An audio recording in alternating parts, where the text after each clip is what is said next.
إن الحمد لله نحمده ونستعينه ونستغفره ونعوذ بالله من شرور أنفسنا ومن سيئات أعمالنا، وأشهد أن لا إله إلا الله وحده لا شريك له، وأشهد أن محمدًا عبده ورسوله. أما بعد، فإن خير الحديث كتاب الله، وخير الهدي هدي محمد صلى الله عليه وسلم.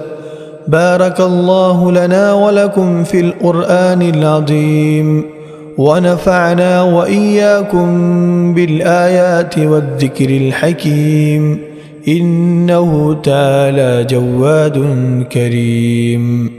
الحمد لله رب العالمين، والعاقبة للمتقين.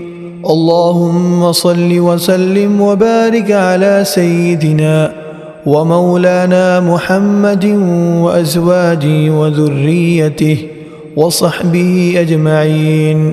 قال النبي صلى الله عليه وسلم: خير أمتي قرني، ثم الذين يلونهم، ثم الذين يلونهم.